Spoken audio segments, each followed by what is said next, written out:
Somewhere in the distance, a hauntingly lyrical melody drifted, a street musician's lament on a worn violin, and its soul-piercing notes settled over Julia with a familiar melancholy. She looked at her husband, a silent plea in her eyes. "Ethan, please, don't be mad at me." Ethan, ever the pragmatist, managed to sculpt his handsome features into a mask of theatrical displeasure. "Jules, I'm not mad at all. Yet. But if we miss our flight, you're definitely going to be the one taking all the blame." A bright, uninhibited laugh bubbled up from Julia, chasing away the faint sadness that clung to her. "That's all? You found a way to scare me. I'll just gather your faults into a pretty basket and sell it. We could make a fortune." Ethan glanced impatiently at the gleaming new watch on his wrist, a thoughtful anniversary gift from Julia, its silver face a stark reminder of their dwindling time. "Jules, jokes aside, this isn't the moment for a trip down memory lane. We have a little over 3 hours until our flight. Maybe we should just skip the fountain. You already have enough photos for an entire exhibition." Julia pulled a comical face, a mischievous glint in her eyes. "You're a genius. I hadn't even thought of such a brilliant idea." She dramatically rolled her eyes, a gesture that always made Ethan smile, and murmured with a soft sigh, "And my personal photo vernissage will be called The Adventures of Jules Caldway in Italy." A mysterious, almost wistful smile lingered on Julia's face for a moment, hinting at deeper currents beneath her cheerful surface. Then her gaze grew distant, tinged with a delicate sorrow. Dad adored travelling, especially to different countries, but more than anywhere else he loved Italy. We often visited Rome together, and once we had the most incredible vacation in San Remo. It's truly magnificent there. You can't even imagine. Lost in the tender landscape of her memories, Julia didn't notice the nervous twitch that flitted across her husband's jaw. Ethan, struggling to rein in a rising tide of irritation, his voice tight, finally spoke. "I see you enjoy reminding me of your rather special background. Even here on our trip, you constantly try to emphasize your, how shall I put it, superiority or exclusivity?" Julia threw her head back, her laugh ringing out, clear and bright. "Ethan, you're as touchy as a kindergarten boy, and honestly, it looks quite funny from the outside. You're accusing me unfairly because I've never been a bore or a snob. You won't believe it, but as a child, I was actually very shy and hated being in the spotlight." The man impatiently cut her off again, his frustration palpable. "Then why didn't you want to take my last name? It's tradition, Jules. It's customary for a woman to take her husband's last name, but you refused. I just don't understand. What's wrong with the Davis surname?" Julia rolled her eyes again, this time with a hint of exasperation. "Ethan, how many times do we have to go over this? I've explained it 100 times. I only kept my maiden name to avoid any difficulties when processing the inheritance." The playful smile vanished from her face, replaced by that familiar wistful sadness. "Daddy really wanted me to uphold the honour of our family name. The Caldwell family has a rich history, you know. Dad told me of how his great-grandfather—" Ethan's irritation, which he had been fighting valiantly, finally swelled into an audible sigh of exasperation. "Dad, Dad, how much longer are we going to talk about him? Of course I respect your feelings, but Mr. Rodney Caldwell is no longer with us. Why keep bringing him up?" He caught his wife's puzzled, hurt look and cut himself off, realizing he'd gone too far. He tried to soften his tone, his voice becoming more measured. "Julia, I've heard stories about your grandfather, great-grandfather, and all your other ancestors 100 times. I've memorized them by heart. I thought I'd get a break from them here, at least." Julia playfully covered her mouth with her hand, a flicker of her light-heartedness returning. "All right, I won't any more. Not another word about ancestors." She grabbed her husband's hand, her touch surprisingly firm, and pulled him along. "But only on one condition will I keep that promise. If you take pictures of me at the fountain." Ethan exhaled loudly, a defeated sound. "Jules, we're definitely going to be late. Why do you need this fountain so badly?" Julia didn't release her husband's hand. "You ask silly questions. All tourists lucky enough to visit Rome absolutely must throw a coin into the Trevi fountain. But first, you have to make a wish." She paused, her voice trailing on a hushed reverence. "It's such a charming custom. They say that any wish made at that fountain comes true." A few seconds later, the young woman added, her voice a soft echo of the past, "When Dad and I were in Rome, I always did that ritual." Ethan wanted to retort with something sarcastic, something biting about old superstitions and wasted time, but he restrained himself. Instead, he clamped his lips shut and silently followed his wife, his anxieties about the airport churning beneath his forced calm. Rome's main attraction, the Trevi Fountain, was located not far from their elegant boutique hotel. The walk, though hurried, took only about 2 or 3 minutes. Ethan's worry gnawed at him, a constant hum of fear about missing check-in at the airport. He incessantly reminded his wife that time was slipping away.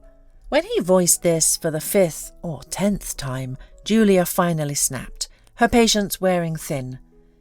"Ethan, why are you repeating yourself like a parrot? We'll be late! We'll be late!" "We still have plenty of time. It's only a half-hour drive to the airport. Instead of needlessly stressing, you could pick a good spot for my last photo shoot. You understand the subtleties of this better than I do." His wife's unexpected praise, like a small unexpected burst of sunshine, slightly improved his mood. Ethan was indeed a decent photographer. He had even studied photography as an art and technical skill at college. In his high school years, Ethan had burned with the desire to become a master in this field. He dreamed of earning a living from it, just like his father.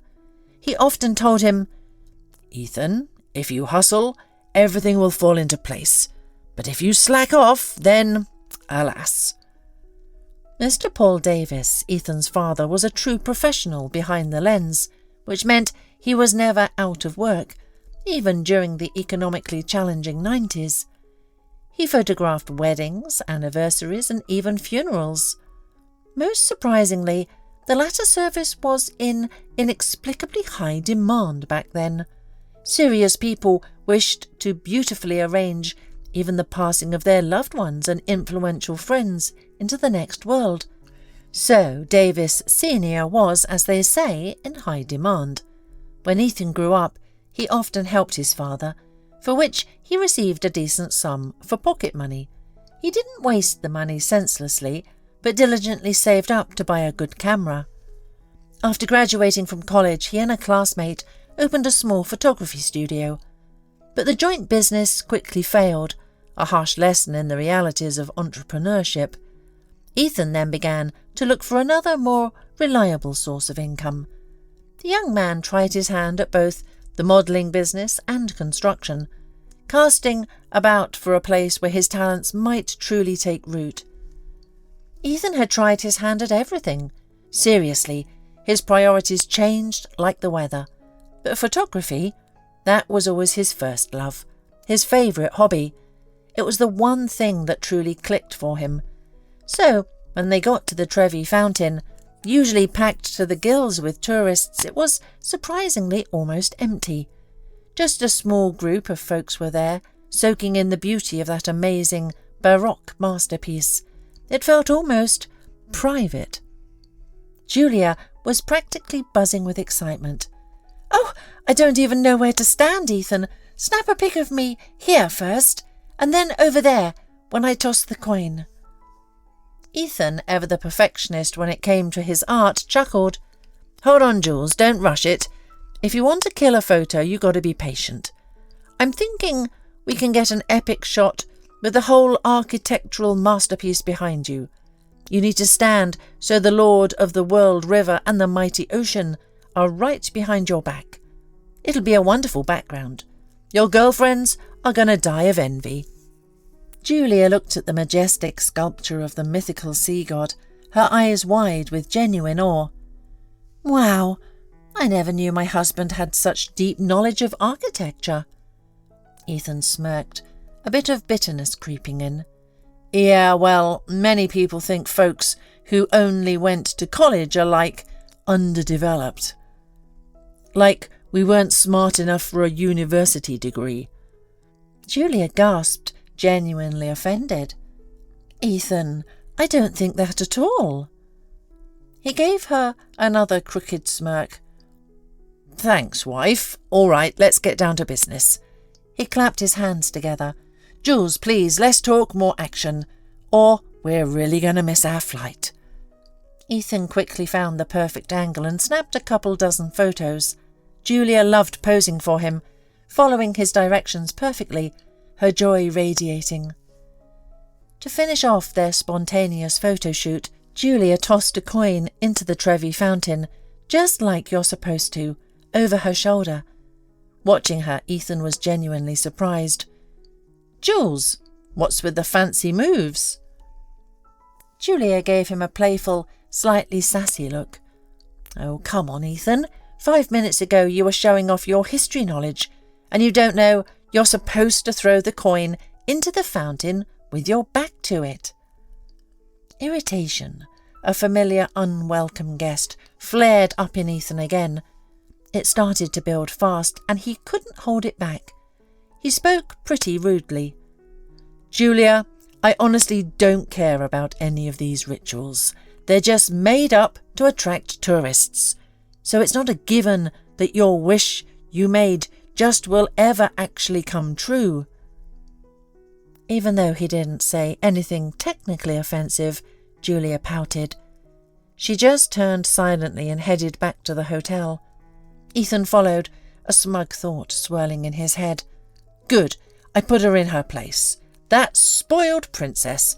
She acts like a lady, but she's really just a country bumpkin. If it weren't for her daddy, who knows where she'd be." He sighed inwardly. "Man, I'd love to just tell her off, but I can't. Not yet.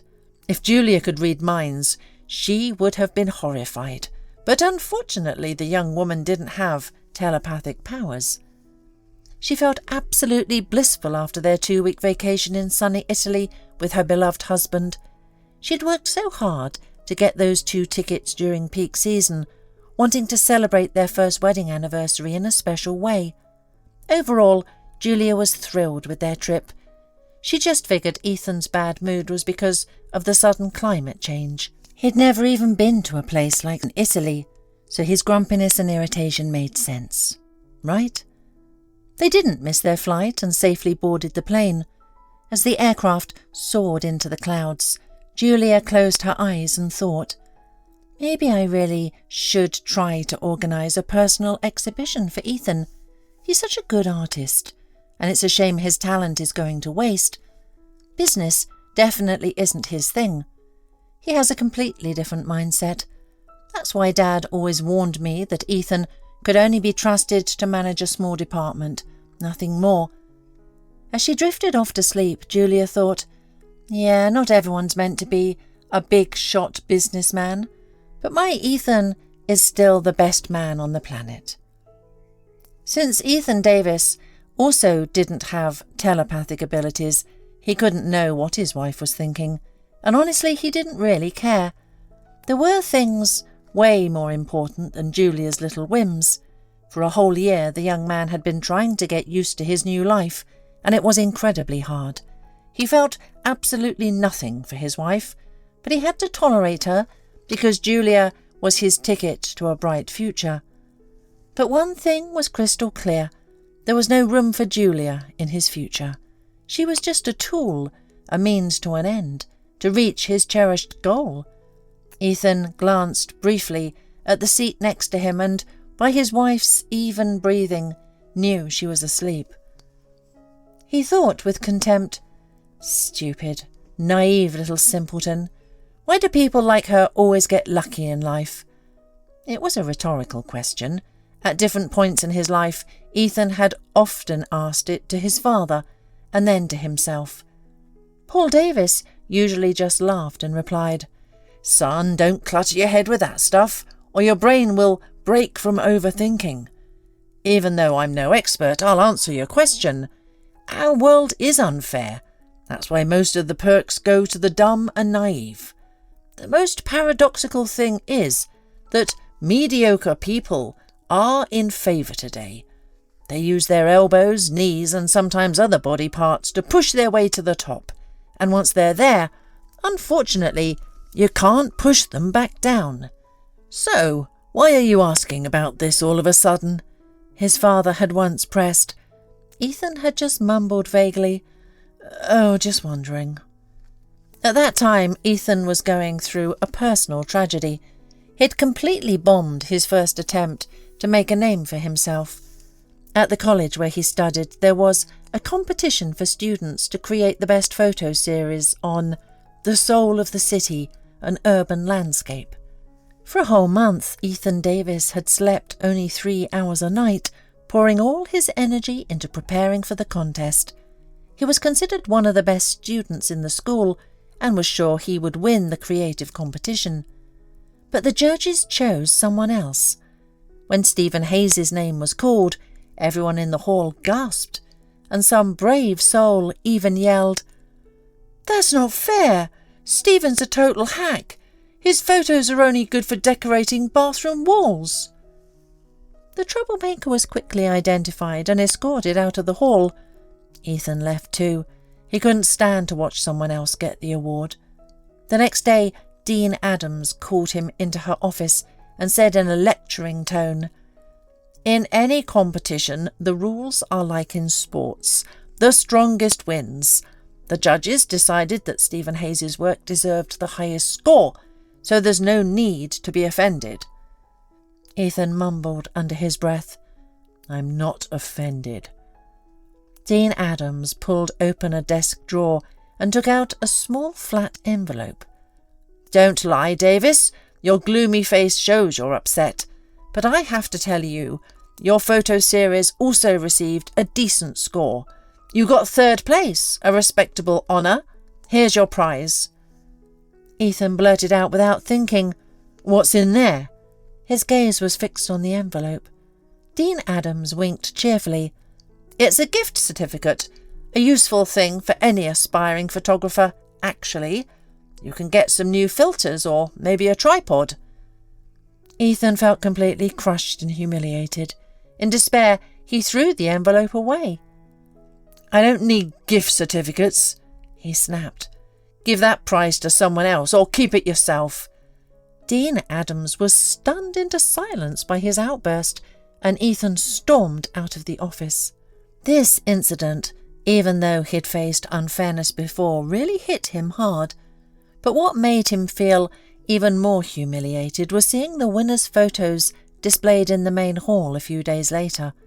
Students and even many teachers would just scoff as they walked by. "If things keep going like this," someone muttered, "photography as an art form is going to die completely." Only one person actually praised Stephen's work, his dad, who happened to hold a pretty important position in the city administration. Oh, and the 2nd place winner, a girl named Sarah Jensen. Her mum was a respected local artist and well-known philanthropist, always hosting charity galas. Ethan's dad, Paul Davis, hadn't reached those kinds of heights. He worked at the Community Arts Centre, and in his spare time he had photographed weddings, anniversaries and, even funerals. So it was pretty obvious that the son of a community art teacher couldn't possibly get ahead of the kids of such distinguished people. Ethan stewed over this first big life lesson for a long time. When he finally told his dad everything, his father just gave a bitter chuckle. "Son, that's just how things are. You and I, we can't change it. And if you take everything to heart, you'll go crazy by the time you're 30. So, it's better to rein in your ambitions right from the start, while you're still young. As your father, I can suggest a tactic that our little brothers, the animals, use. The waiting game, son. An animal can wait for its prey for a very long time because the end justifies the means. A smart person can lie low for a while too. Then, a sudden move, and the prize is yours. Ethan remembered his father's advice for the rest of his life. He had to wait quite a long time for the right moment. Almost 10 years. The fateful turning point happened just before Valentine's Day, when Arthur Jenkins unexpectedly called him. "Hey, Ethan, I desperately need your help, man." Ethan and Arthur had gone to college together, but they were never really friends. They just had that, "Hey, how's it going?" kind of relationship. So the call from his former classmate really threw Ethan off. He asked very politely, "What kind of help are we talking about?" Arthur laughed. "I can tell by your voice you're tense, Ethan." Ethan tried to deny it. "No, I'm fine. Just didn't expect your call." There was a light chuckle on the other end. "I totally get it. I'd be thrown off too if I were you. Anyway, I won't bore you with details. I'll just explain the main thing. There's an exclusive event coming up, a small gathering, and they asked me to organise everything. Make sure it's top-notch." Ethan still didn't quite get what he was needed for. "Arthur, tell me, how am I involved in your party?" Arthur sounded surprised. "Didn't I tell you? The guest list for this bash is all high society kids. Rich kids, you know. Obviously these elites want to capture some moments for history. But don't worry too much, Ethan. Just swing by for an hour, snap some pics of the crowd, and then head home. You're a great photographer. When do I need to be there?" Ethan asked. "Right now. The girls here are already going crazy. You hear them demanding a photographer." Laughter and voices spilled from the phone. Ethan hated being pulled away from his routine unexpectedly. He wanted to tell Arthur he was busy, but suddenly he really wanted to be among that exclusive crowd. He mentally pumped himself up. "Ethan, you've got nothing to lose. Spend an hour there, then go home. But at least you'll see how the rich kids party." When Ethan arrived, most of the guests were already pretty tipsy. Seeing Ethan, Arthur yelled, "The photographer's here! Everyone get ready!" The girls, who were the majority, happily chirped, "Arthur, you can't just spring it on us like that. Girls always have to look perfect, so we need a little time to get ready." Arthur was a true charmer. He exclaimed, "Girls, you're already irresistible. You'd be hard-pressed to find beauties like you anywhere else. If I were a Turkish sultan, I'd sign you up for my harem." Arthur was clearly on a roll, and the girls loved his bravado. Only one girl sat quietly to the side, watching the whole thing with a small smile. She wasn't dressed as flashily as the other girls and seemed pretty reserved. Ethan even thought, "She's probably one of the staff. That's why she's not joining this wild party." Soon he forgot about the quiet girl. In about an hour, Ethan had snapped a couple 100 photos and was ready to leave, but Arthur protested. "No, Ethan, no way. You answered our call for help, and we have to thank you." Ethan thought he was going to pay him for his work, but instead, Arthur offered him a champagne glass filled to the brim. Ethan grimaced. "No, I don't drink champagne. Maybe another time. I'm driving tonight. Sorry, but I gotta go." Suddenly that same quiet girl who'd been sitting by herself all evening appeared beside him. Looking directly into Ethan's eyes, she asked, "Are you heading into the city?" He nodded. "Yeah." "Could you get a ride?" she asked quickly, and Ethan nodded. She didn't say a word the whole way. Ethan didn't show any interest in his unexpected passenger either. He dropped the girl off at the address she gave him, then headed home. All he wanted was to crash on his bed and pass out. But as soon as he walked into the apartment he rented, cheaply from his dad's friend, his cell phone rang. Seeing Arthur's number, Ethan grumbled, annoyed. What does he want now? Arthur didn't beat around the bush. He got straight to the point. Ethan, so how was the girl? Ethan didn't get it. Hey, what are you talking about? Arthur sounded annoyed. Why are you playing dumb? I'm asking about your passenger. Is it really that difficult to understand? Ethan didn't hide his irritation. Arthur, let's talk tomorrow. My head's splitting and I have to drag myself to work in the morning. If I'm late, my boss will kick me out and I'll have to beg. Arthur laughed heartily. I'm picturing you at the subway entrance with a baseball cap in your outstretched hand. What a picture. Totally hilarious. Speaking of which, he paused for effect. To avoid being someone's subordinate, you have to become your own boss. As for that girl you just drove home, if things play out right, she can help you make that bold dream come true. Ethan asked without much enthusiasm. And what's so special about her? Arthur sighed, sounding a bit dramatic. Dude, Julia is Mr. Rodney Caldwell's only heir, and believe me, the guy is loaded. Her dad owns this whole damn chain of high-end garden centres. Caldwell Gardens and Home, you know? Yeah, maybe God wasn't super generous with Julia's looks, but who cares? Looks aren't everything in a marriage, you know.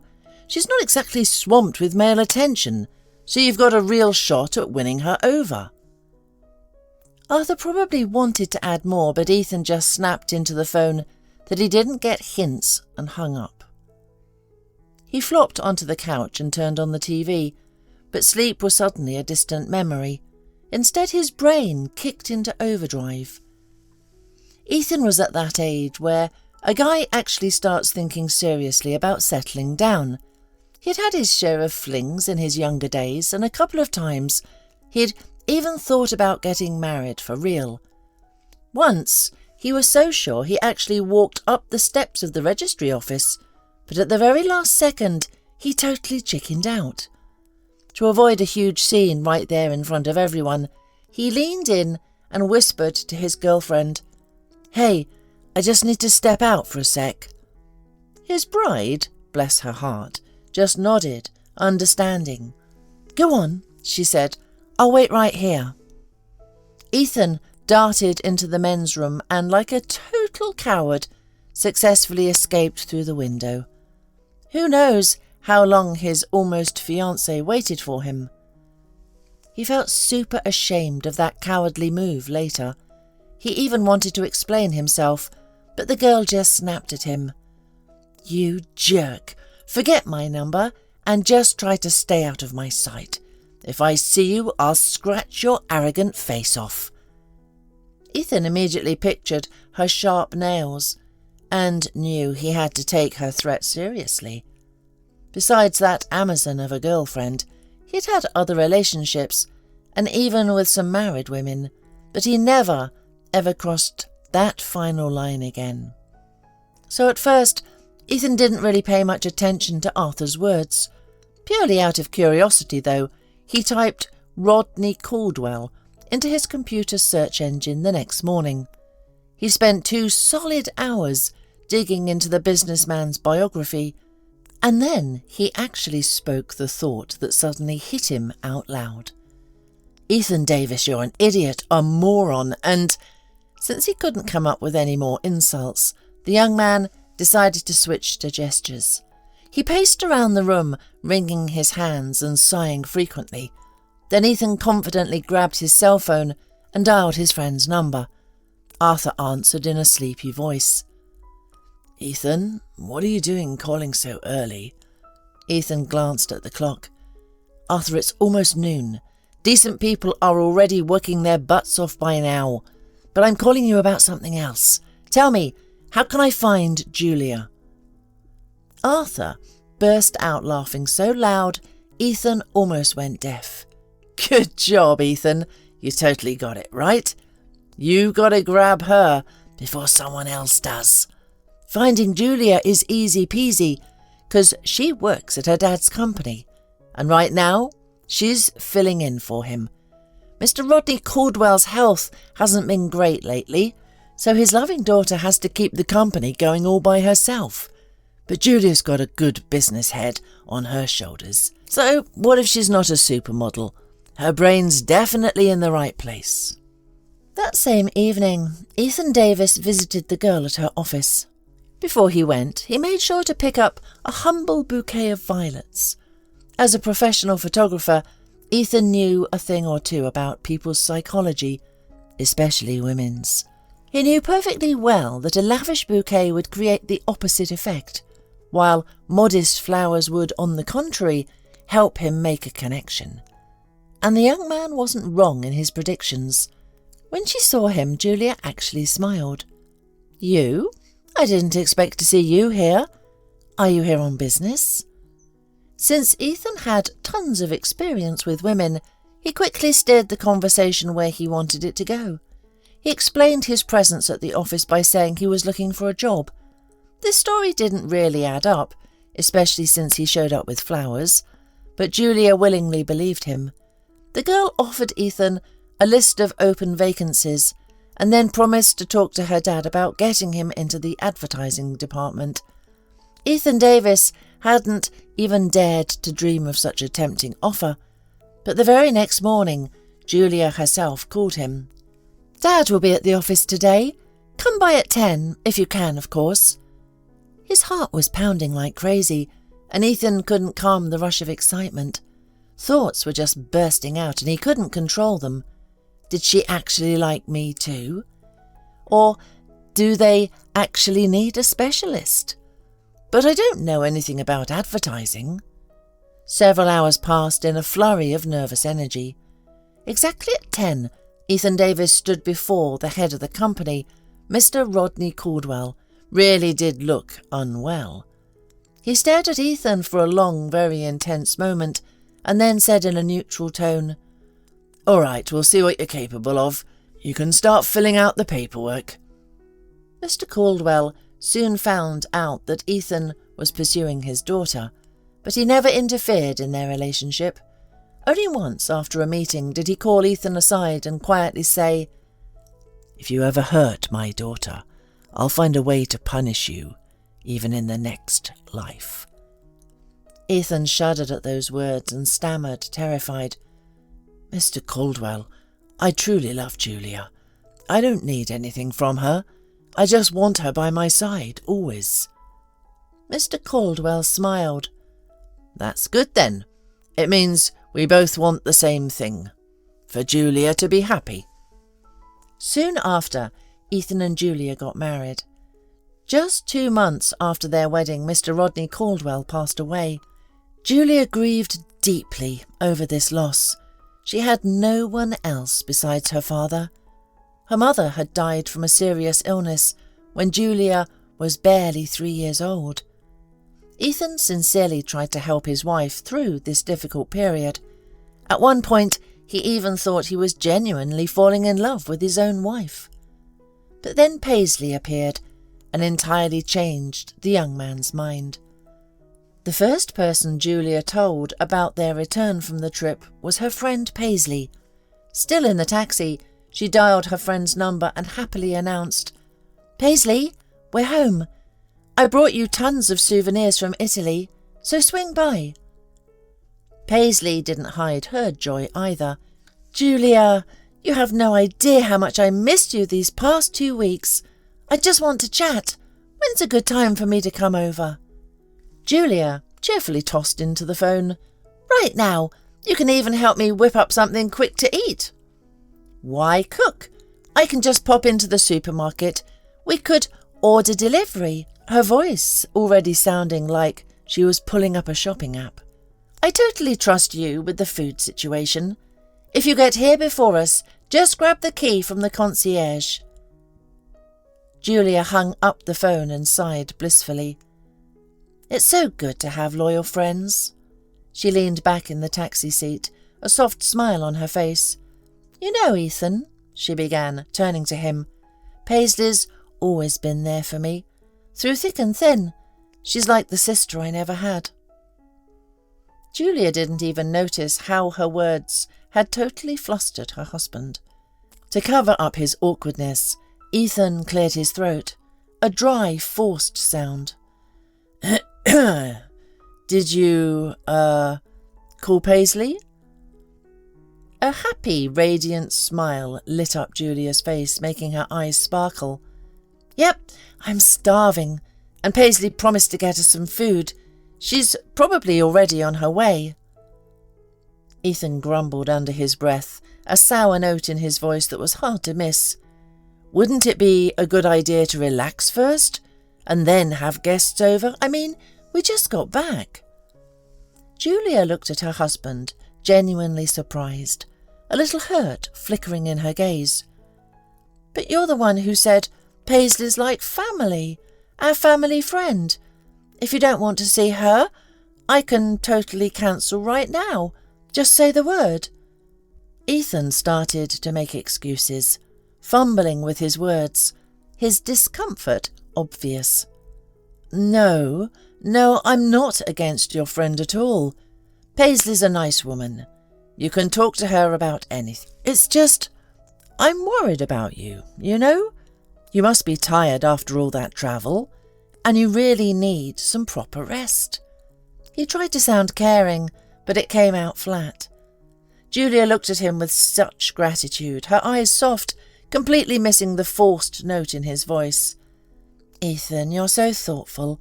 I'm incredibly happy you're here with me, and I just want this happiness to last forever. She leaned her head on his shoulder, and Ethan, though his mind was already elsewhere, wrapped a firm arm around her waist, a practised gesture. I'm happy with you too, he mumbled, the words feeling hollow even to him. He pulled back slightly, a subtle shift in his posture. But I don't like that you spend most of your time at work, and I only get tiny scraps of your attention. He made it sound like a complaint, not a plea. Julia laughed, a bright, tinkling sound that seemed to fill the quiet taxi. Tell me how to change that. A careless, almost predatory smile flickered across Ethan's polished face, a flash of something cold and calculating. It's super simple. You could just hand over some of your responsibilities to me, you know, at the company. Julia's expression instantly hardened, her eyes narrowing. Ethan, we've already talked about this before we left, and I'll tell you again, that's not happening. Not ever.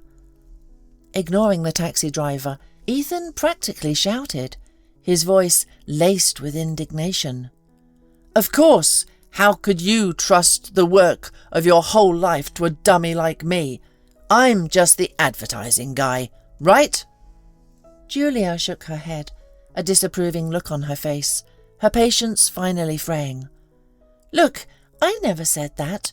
You're talking yourself down, and I don't even know why. We agreed from the start that we wouldn't mix business and our personal life. Remember our deal? We shook on it. Ethan snapped back, his voice sharp. Oh, here we go again. Another jab at my intelligence, always with subtle digs. Julia's voice rose, a rare sign of her own deep frustration. Ethan, stop it! I have never put down your intelligence. Never. It's just that I've been in this business since I was a kid, and I know all the tricky parts, all the hidden dangers. And besides, what's so wrong with being the head of the advertising department? It's a good position. Ethan didn't answer that loaded question, even though he had plenty to say. For instance, he was burning to tell his wife straight to her face that he wasn't going to be her free +1, her glorified assistant for the rest of his life. He also hated having to beg her for money every single time he needed to buy equipment, not to mention paying artists' fees and all the other expenses that go into making a good advertising product. Julia, with her meticulous eye for financial reports, always clamped down on anything she considered a dubious project, her business instincts overriding his creative whims. All of this really got to Ethan, and he started thinking more and more about breaking free from this suffocating dependence. At the peak of yet another stress-filled moment, he realised he needed to speed up his secret plan. But Ethan didn't get to finish that thought, because the taxi driver cheerfully announced, "All right, folks, we're here." Julia practically leapt out of the car first, motioning to her husband. "Ethan, pay the man, I don't have any cash on me." The taxi driver gave Ethan a knowing wink, a smug smirk playing on his lips. "What? Got yourself a tough wife, huh? Keeps you on a short leash?" Ethan snapped at the driver, his voice laced with venom. "None of your business. Just drive and know your place." The taxi driver was offended, and Ethan hadn't even fully gotten out of the car when he suddenly slammed on the gas, tyres squeaking. "You're not telling me what to do, you arrogant jerk. Acting all tough, but you're just a kept man living off your wife's money." The taxi driver yelled all of this loudly, his voice echoing in the street, so Ethan heard every single word. He actually lunged after the car, a primal roar caught in his throat, but the taxi driver sped through a puddle, drenching Ethan from head to toe in muddy water. Ethan stood there by the building entrance, literally dripping, his expensive clothes ruined. He was blinded by pure animalistic rage, his fists clenched, but the obnoxious taxi driver was long gone, a receding speck in the distance. So the furious passenger had to stomp home, looking absolutely ridiculous, his humiliation burning hotter than his anger. Julia and Paisley met Ethan with a chorus of laughter. "Ethan, you can't even be left alone for a minute, like a little kid. How on earth did you manage to fall into a puddle?" Ethan muttered a string of curses under his breath and stormed off to the bathroom, slamming the door behind him. Paisley tugged Julia's arm, her expression serious, and whispered, "Jules, if you don't want your husband to run away from you, never humiliate him in front of other people, especially not like that." Julia raised her eyebrows in surprise, a genuine bewilderment on her face. Oh my God, what a day! All anyone talks about is humiliation. So, I'm some kind of terrible domestic tyrant? Tell me, seriously, how did I humiliate him? I was just teasing. Julia gestured towards the closed bathroom door, and Paisley whispered back, her voice firm. Men really hate it when you compare them to kids. It hits them where it hurts. You should have just helped him, but instead you started making fun of him. Julia looked at her friend, her expression trusting, a flicker of genuine concern in her eyes. "Paisley, believe me, I didn't mean to. It just happened. Ethan and I had a little spat in the taxi, nothing major." Paisley's eyes lit up, her curiosity piqued, a subtle shift in her demeanour. "Oh? And the reason?" Julia shrugged, a faint sigh escaping her. "My husband just wants too much. Always." Paisley rolled her eyes, a hint of impatience and something else. In her gaze, a flicker of judgment. "More riddles? Can you be more specific? Or don't you trust me? Seriously, Jules, we've been friends forever." Julia sighed, a deep, weary sound, her defences crumbling. "Oh, Paisley, right now, you're probably the only person I can completely trust, truly." The young hostess glanced at the bathroom door, then beckoned Paisley into the kitchen. "This isn't the best place for a heart-to-heart. Let's go to the kitchen. We can get dinner ready and talk at the same time." In the cosy kitchen, as they started pulling out ingredients for a quick meal, Julia told Paisley about the unsettling changes in Ethan's character. "You know," she began, her voice low, "he's been talking more and more about me handing over control of the company to him, and I really don't like those kinds of conversations. It's like he sees it as his right." Paisley smirked, a sly glint in her eyes, a predatory gleam. "So, what's the big deal? Just tell him straight up. to keep his hands off what's yours. It's your legacy, Jules. Julia shook her head, her gaze distant. No, I can't do that.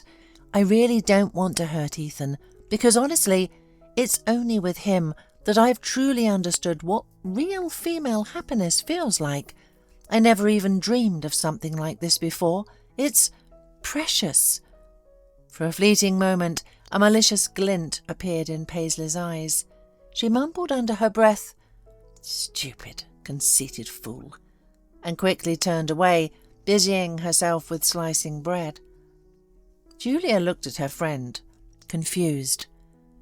"Paisley, I'm sorry, but I didn't quite hear what you said." Paisley widened her eyes innocently, her smile too sweet. "Me? I didn't say anything. You imagined it. Listen, Jules, we're just wasting time with empty talk. Let's put our energy to good use. There's bread and sausage in a bag in the hallway. Bring it here. We'll make some sandwiches. The pizza delivery guy should be here soon. Though, maybe I shouldn't have ordered it. You guys probably tried so much amazing food in Italy that you won't even want to look at local stuff." Just then, Ethan appeared in the kitchen doorway. He radiated a peculiar joy. It was as if the quick shower he'd taken had washed away the recent undercurrent of tension and dissatisfaction that had been clinging to him. He tossed a towel carelessly over the polished kitchen counter, a wide smile spreading across his face as he surveyed the two women, Julia and her friend Paisley, already bustling about. "Well, ladies, what culinary delights await me?" he asked, his voice unexpectedly jovial. Before anyone could answer, the sharp ring of the doorbell cut through the air. Paisley perked up, a hopeful glint in her eyes. "Oh, it sounds like our pizza has arrived." She practically bounced towards the door, her usual composure momentarily forgotten. Ethan watched her go, a strange mix of admiration and pity in his gaze. He turned to Julia, his voice softening. "You know, Julia, you're really lucky to have a friend like Paisley. It's just a shame her personal life hasn't worked out." A shadow crossed Julia's face. She sighed, her gaze distant. "It really is a shame," she murmured, a touch of genuine sadness in her tone. She remembered their school days, a time when life seemed simpler, full of clear paths and shared dreams. Paisley and Julia had attended an elite boarding school together, their friendship blooming amidst strict rules and privileged surroundings. But after graduation, their paths diverged sharply. Julia went on to a prestigious university in the capital, while Paisley's powerful father, convinced Europe held more promise for his daughter, sent her abroad. However, Paisley's heart wasn't truly in the hallowed halls of academia. She was drawn to the glittering, carefree life that her father's endless funds so generously afforded her. At a lavish youth party, she met a wealthy Englishman, Edgar, a man 20 years her senior, who began to court her with an intensity that swept her off her feet. The age difference didn't faze Paisley. She was young, naive, and desperately believed that with Edgar she would find a lifetime of happiness. Without a word to her parents, she impulsively married him, convinced she was embarking on her own fairy tale. But their hasty marriage didn't even last a year. Within days of becoming Mrs. Edgar Thornton, Paisley realised the horrifying mistake she had made. The quiet, seemingly devoted man she'd married transformed into a monster. He was perpetually dissatisfied with everything she did.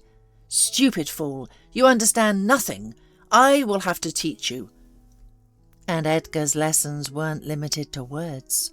A former boxer in his youth, his fists often spoke louder than any insult. Bruises became a constant fixture on Paisley's body, a map of his rage. One day, in a fit of uncontrolled fury, he broke her nose. The pain, both physical and emotional, was searing. He immediately sobered, falling to his knees, begging for her forgiveness. Paisley cried, her body aching, and pretended to forgive him, a desperate bid for peace. But the moment Edgar left on an urgent business trip, Paisley fled. She left with nothing but her purse, containing her documents and a bank card. Fate, for once, was on her side. She managed to secure a last-minute seat on a flight back to New York. Upon arriving in the bustling city, Paisley immediately called her father. "Dad, I ran away from that brute. Please send a car for me. My card's empty." Her father, a formidable man, appeared at the airport himself to retrieve his wayward daughter. He didn't scold her. Instead, he simply said, his voice quiet, almost mournful, as if summing up a terrible lesson, "Thank God you're still alive, but your impulsive actions have proven one thing. I can't trust you with the business." Back home, her father wasted no time.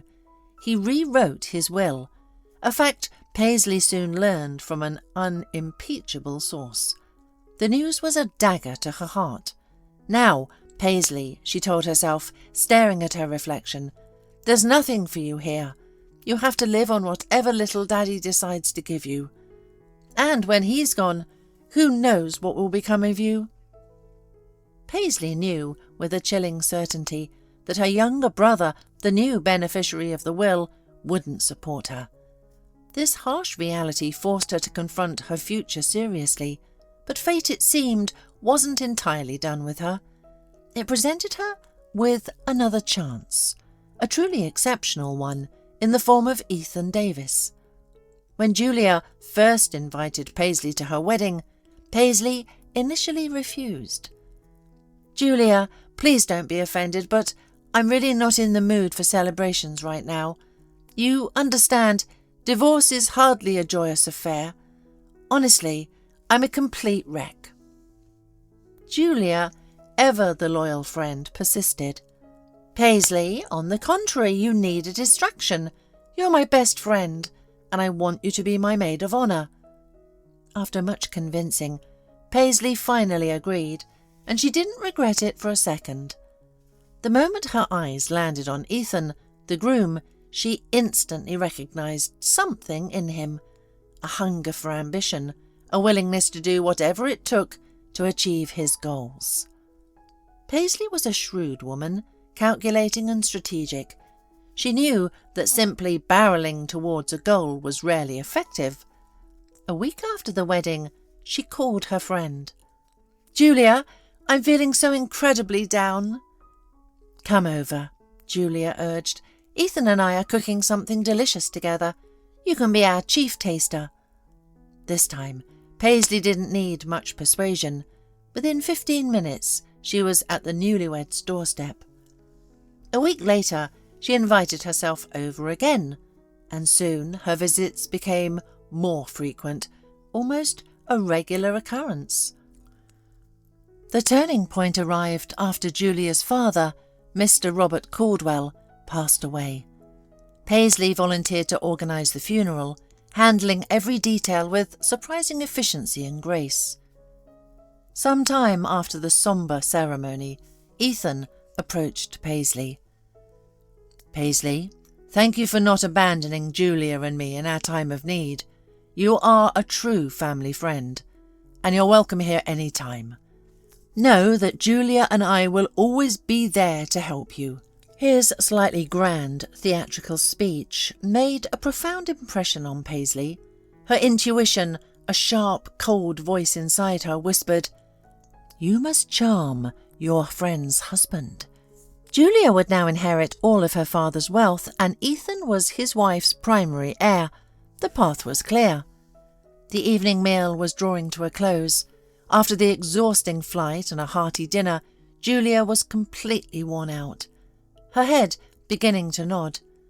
Ethan looked at his wife with tender amusement. "Julia, my dear, don't torture yourself. Go to bed. I'll see our guest out." Julia offered a sheepish smile. "Yes, I'm really not myself. I'll just go lie down."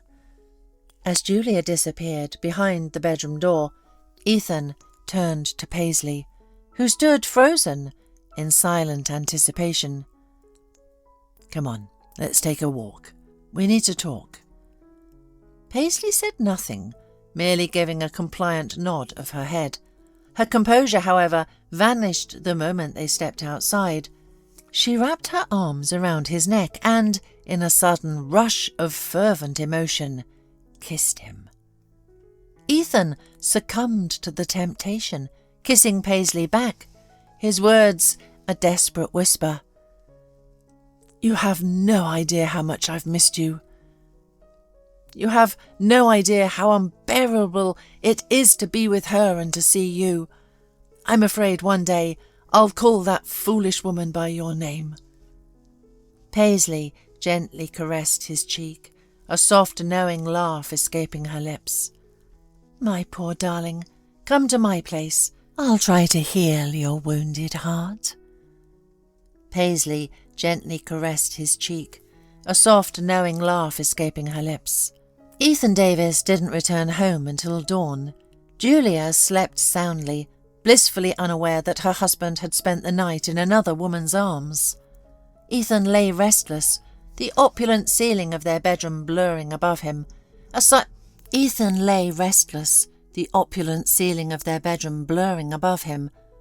witness to his simmering resentment.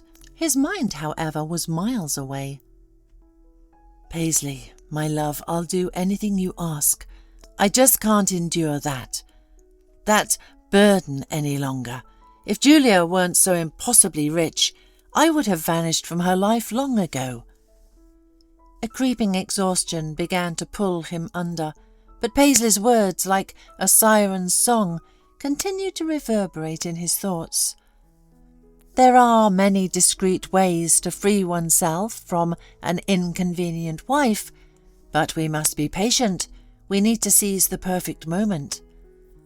Ethan internally conceded, yet a feverish impatience gnawed at him, a desperate craving for that moment to arrive, for freedom to finally be within his grasp. A few weeks later, in their spacious, art-filled living room, Julia was a whirlwind of distracted energy. Every object seemed to slip from her grasp, her thoughts flitting like trapped birds. "Ethan, seriously, I'm still trying to grasp this sudden urgency. You pulled me from work without a moment's notice. I didn't even get to brief my assistant." Ethan's voice clipped, every word delivered with an almost unnerving precision. "You don't need to report to anyone. You are the CEO, the head of the company." "All right, fine, I understand that. But you couldn't have given me a heads up yesterday that we were going to a cabin for the weekend?" His response was flat, devoid of emotion. "No, I couldn't." Julia paused, her winter jacket half on, a shiver unrelated to the cool air tracing down her spine. "And why exactly not?" "I wanted it to be a surprise. We've had a few misunderstandings lately, and I decided this was the best way to clear the air. A change of scenery, just us. A shared escape is the perfect remedy for closeness." He offered a practiced, almost wistful smile. Julia snorted, a humourless sound that felt brittle in the quiet. "So that's why you chose that cabin in the middle of nowhere. Honestly, the name, Last Resort, sounds like something out of a bad horror movie, and the place itself from the pictures looks, well, rustic isn't even the word. Couldn't you have found something a bit more, dare I say, refreshing?" He shrugged, a dismissive gesture. "You know as well as I do, darling, that it's not the name that matters, but the experience itself." He watched her, a flicker of something unreadable in his eyes. Julia zipped up her jacket, a prickle of unease she couldn't quite shake settling over her. "All right, I'm ready." As they stepped out into the crisp morning air, she tried one last time to lighten the mood. "Ethan, is this place, the Last Resort, a brand new establishment? The name is memorable, but I've truly never heard of it before." The man stiffened, his jaw tightening almost imperceptibly. "You can't possibly be aware of every single rustic getaway in the entire state, can you, Julia?" The drive was tense, the silence punctuated only by the hum of the luxury car. Suddenly, Ethan reached into the glove compartment, producing a small thermos. "Would you like some coffee, honey?" Julia nodded, unscrewed the thermos and quickly drained its contents. Curiously, instead of the expected jolt of energy, a profound wave of weariness washed over Julia. Her head began to spin and her eyelids felt impossibly heavy. She didn't hear Ethan's low voice. "Paisley, it's done. Everything's precisely as we planned." Julia was out almost instantly. "Our little princess is sleeping like a baby." For a fleeting moment, Julia was dragged back to consciousness by an unspeakable stench. It was a vile symphony of damp earth and decay. Her first instinct was to cover her nose, to shield herself from the assault, but her limbs felt like lead, unresponsive. A dull, incessant throbbing echoed in her head. She tried again to raise her hand to escape the suffocating odour, but her muscles screamed in protest, refusing to obey. With monumental effort, she forced her eyes open, adjusting to the oppressive darkness. A horrifying realization slowly dawned on her. My hands are bound? Panic surged, raw and visceral. She wanted to shriek, "Ethan, what kind of twisted game is this? Untie me now!" But her mouth was sealed shut, a thick strip of tape pressing against her lips. Her legs, too, were cocooned in the adhesive tape up to her knees. She thrashed, a desperate, useless struggle, but the bonds held fast. The darkness was absolute, save for a faint blurry patch of white in the far distance. As her eyes slowly adjusted, the white patch resolved into the vague outline of a door. From beyond it, faint, indistinguishable sounds drifted. She strained her ears, forcing her fogged mind to focus, and a fresh wave of ice-cold dread washed over her. The muffled voices were unmistakably Ethan's and Paisley's. She couldn't discern Ethan's words, but Paisley's voice, sharp and clear, pierced the gloom. A chilling laugh, devoid of any warmth, filled the space. "Ethan, you truly are a coward. I have so much work to do on you." Ethan murmured something in response, and Paisley's tone turned cold and authoritative. "No one will ever find her here. This place is utterly deserted. After the fire, no one dared to rebuild." "Paisley, are you absolutely certain she'll remain unconscious for a couple of days?" Ethan's voice was laced with a tremor of doubt. Paisley's reply was laced with thinly veiled contempt, a cruel mockery. "Ethan, darling, have you perhaps had a change of heart? Are you feeling a pang of pity for your dear wife, leaving her here to meet her certain demise?" Ethan stammered, a pathetic, almost childlike plea. "Paisley, I was just thinking—" Paisley's voice cut him off, sharp as a blade. "You should have done your thinking earlier. Now it's too late. She'll report us to the very first cop she sees, and we'll be spending the next decade or so behind bars. So, let's leave, and quickly. The nights are growing cold, and our little doll will simply freeze to death." The villain's footsteps receded, growing fainter and fainter, until their voices faded into an agonizing silence. The biting cold of the decaying shack, combined with the paralyzing horror of her situation, seeped into every cell of Julia's body. She knew with chilling certainty that she was condemned to a slow, agonizing death. Yet paradoxically, the strength to resist had completely abandoned her. Then a black void claimed her. Julia awoke abruptly, disorientation giving way to a faint, high-pitched sound. It took a moment for her muddled brain to register what had pulled her from the depths of oblivion. A thin, childish voice. "Buddy? Oh, Buddy! You found a good hiding spot, didn't you?" Forgetting for a precious second the horror of her predicament, Julia tried to scream, but only a guttural groan escaped her taped mouth. From outside, a joyful cry echoed. "Buddy, there you are! You nearly gave me a heart attack, you crazy dog. Daddy said we have to stay close, and you're making me break the rules." Julia knew with a sudden, desperate surge of hope that this child's voice was her lifeline, the slender thread that might save her from certain death. Gathering every ounce of strength, she began to emit those raw, moaning sounds, straining against her bonds, desperate to make any noise. She thrashed her bound legs, trying to create a louder commotion. A frightened gasp followed from outside.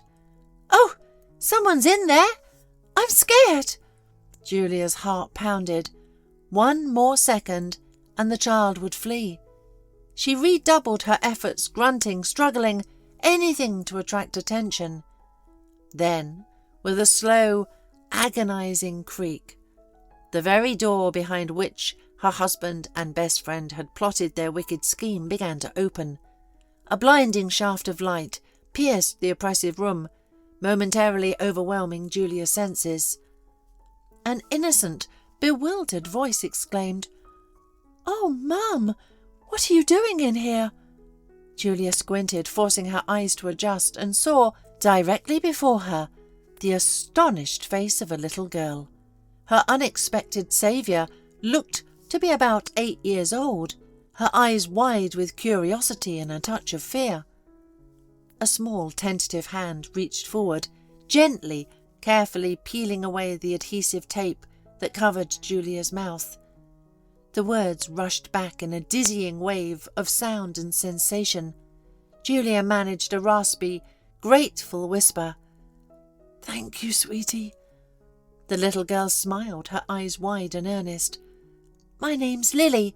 My mum passed away and Dad and I came here to visit her grave." Lily tugged at the ropes binding Julia's wrists and ankles, her small fingers fumbling, clearly not strong enough to loosen the tight knots. Julia, her voice still weak but infused with a fresh surge of hope, pleaded gently, "If it's not too much trouble, darling, could you go fetch your dad?" A radiant smile lit up Lily's face. "Oh, yes, I'll be right back, super fast." With a burst of childish energy, she dashed out of the cabin, leaving Julia once more in the agonizing stillness of waiting. The wild weakness still clung to her. Her head throbbed and her mouth felt like sandpaper from the thirst. Mercifully, salvation arrived swiftly. Julia knew it the moment she heard Lily's thin voice again, closer this time. "Daddy, I thought Buddy ran away, but he was hiding in the house all this time." A man's voice, deep and steady, replied, tinged with parental concern. "How many times have I told you to warn me when you wander off, Lily? I worry about you. You're still too little for solo adventures. Come on, show me your discovery." Julia finally allowed herself to believe the nightmare was over when she saw a tall, masculine silhouette fill the doorway. She couldn't make out the face of Lily's father in the dim light, but his voice was a balm to her frayed nerves, calm and reassuring. "Easy now, Mum. We'll have you out of these binds in a flash. My goodness, how on earth did you wind up in a place like this? I have a strong suspicion your being here isn't by chance." Julia managed to croak out, her voice still rough. "My husband and my best friend decided to dispose of me in a most creative manner." The man let out a deep, resonant chuckle. "Well, if you've still got the wit to deliver lines like that, then things aren't as dire as they look. Just hold still for me." He smoothly produced a sturdy folding knife from his pocket. With practiced, efficient movements, he sliced through the binding ropes on her wrists, then quickly freed her ankles. Julia attempted to push herself up, but her limbs betrayed her and she collapsed. With surprising ease, the man scooped her up into his arms, carrying her towards the door. My truck is parked nearby, so you'll only have to hang on for a moment. Julia managed to insist, a flicker of urgency in her eyes. I need to get to the city right away. First, you need to get your strength back, he replied kindly. Then we can talk about the city. Don't worry, I wouldn't dream of harming you. I'm actually one of the gentlest souls you'll ever meet. My work involves healing animals. A faint, weak smile touched Julia's lips. Are you a veterinarian? He confirmed with a low chuckle. That's right. My name is Milton Peterson. Julia managed, It is truly a pleasure to meet you, Milton. And then, utterly exhausted, she faded into unconsciousness again. As it later turned out, Julia had spent nearly 2 full days in the abandoned cabin, and the ordeal had taken a significant toll on her health. She was feverish, and a deep, racking cough soon set in. Milton meticulously administered powders and warm broths, his voice a steady, comforting presence in the quiet cabin. Well, they say life always throws you curveballs, don't they? Before you, Julia, my parents were mostly the furry 4-legged kind, and they were generally much less complicated. I mean, who'd have thought I'd be in the business of rescuing people? Not me, that's for sure, but here we are. His innate optimism, like a warm hearth fire, filled the small cosy cabin, pushing back the lingering chill of Julia's ordeal. Lily, too, proved an invaluable helper. She bustled around the antique bed where Julia rested, her presence a comforting flutter of activity like a tiny, benevolent sprite. She'd recount various stories to Julia, her innocent voice a gentle distraction from the lingering aches. Lily was rarely separated from her scruffy puppy Buddy, who seemed to be her constant, furry shadow, sticking to her side like static cling. Milton later explained Buddy's story once Julia had recovered a bit more, her fever having finally broken. This little guy's a bit of a mystery. I found him in a dumpster on my way home one evening. Heard this strange whimpering. Thought it might be a person at first, but when I got closer, it was just this tiny, trembling dog. He was skin and bones and looked like he'd been through the ringer. Milton's voice softened, his gaze distant. But Lily and I nursed him back to health, and now he's absolutely royalty around here, a full-fledged member of our little family. Then his voice dropped, a quiet sadness entering his tone, like a sudden hush in the woods. My wife passed away, you see. Berry poisoning, so it's just my daughter and me now, and of course Buddy. At the sound of his name, Buddy let out a cheerful bark, and Milton chuckled, ruffling the scruffy fur behind his ears. Julia, slowly gaining strength, recounted her harrowing tale to Milton, her voice still raspy, but gaining conviction with each word. Listening intently, the veterinarian nodded gravely. Well, Julia, you certainly landed yourself in a nasty predicament, but despite everything, there's no need to rush. Your husband won't be able to simply seize control of your business without proper legal standing. There are strict timelines for inheritance, and sometimes that process can drag on for years. So, your priority now is to recover fully, and then you can fight for what's yours. A mere month had slipped by since Julia's abrupt vanishing act, yet in that remarkably brief period, Ethan Davis had wasted precisely 0 time consolidating his newfound power within the company.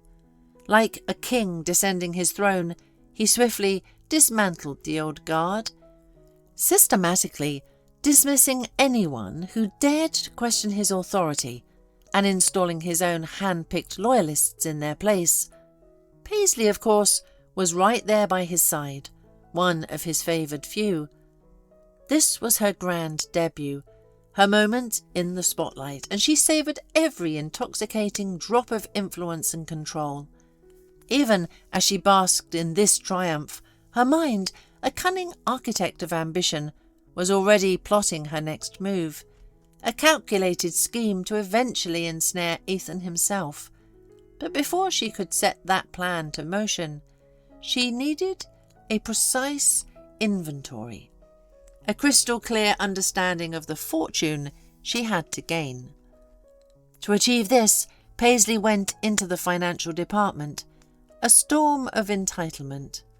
Brenda, the chief accountant, a woman known for her unwavering calm, even under pressure, looked up from her ledgers, her gaze meeting Paisley's with a silent challenge. "I require the annual financial report, now," Paisley declared, her voice dripping with an arrogance she had quickly grown accustomed to. Brenda remained unfazed. Her eyes, cool and steady, held Paisley's.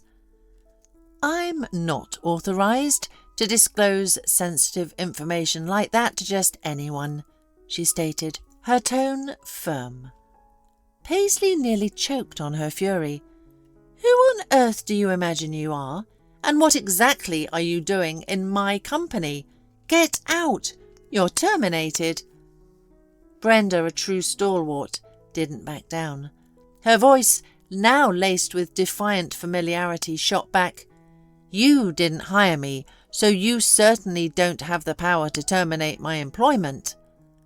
Paisley's hands clenched into tight fists, her body taut, poised as if to leap across the polished mahogany desk. But Brenda didn't so much as blink. A knowing, almost cunning glint entered her eyes. "Julia will be back, and when she is, she'll put things right in short order. Seeing we have a pair of pretenders trying to push their weight around." "Shut your mouth, you muddy-bottomed crone!" Paisley shrieked, her voice escalating into a fevered, uncontrolled pitch. But just as the venomous words left her lips, the heavy door to the financial department swung wide. Standing on the threshold, undeniable and very much alive, was Julia. The sight of her former friend, flesh and blood and utterly real, sent Paisley into a frantic frenzy. She waved her hands wildly, a desperate, hysterical scream clawing its way from her throat. "No, it's impossible!" Julia allowed herself a moment, a small, private pleasure in witnessing the raw panic and disbelief contorting her former friend's features. Her own voice, steady and cool, effortlessly sliced through Paisley's rising hysteria.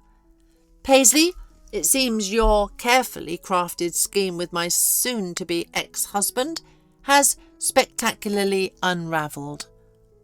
But don't despair, at least now you two can embark on a journey together to a quiet locale, remote from here. In fact, if you wish, I might even whisper a word to the right ear. Who knows, they might even permit you a little wedding ceremony for you both, before prison." Paisley's eyes, now ablaze with unadulterated rage, narrowed to furious slits. She lunged forward, her body coiled, intent on physically assaulting Julia. Yet, in that exact instant, uniformed police officers, previously concealed from view, materialized swiftly. They moved with practiced efficiency, apprehending Paisley, whose torrent of threats against Julia never ceased. "My father will ensure you curse the very day you were born," she screamed, her voice hoarse with venom. Julia stood watching as the officers escorted her former friend away, Paisley's defiant shrieks echoing down the sterile hallway. But in Julia's heart there was no surge of triumphant joy, no exultation that justice had finally been served. Instead, a heavy, profound sadness settled over her, a deep, persistent ache of disappointment. She had been so profoundly wrong about someone she had once cherished as a sister. The betrayal, though avenged, left a bitter residue. 2 years passed. In that time, much had changed, transforming Julia's world in ways she never could have imagined. But most importantly, Julia had learned to see life through a new lens, with a profound appreciation for its simple, genuine joys.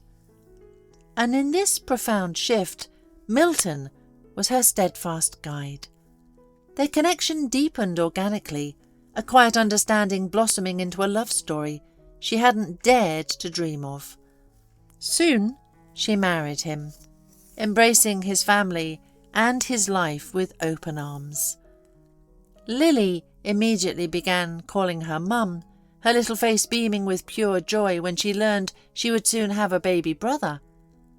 As a family, including their irrepressible dog Buddy, they made it a ritual to visit that isolated abandoned cabin every month, the place where Julia's old life had shattered and her new one had truly begun.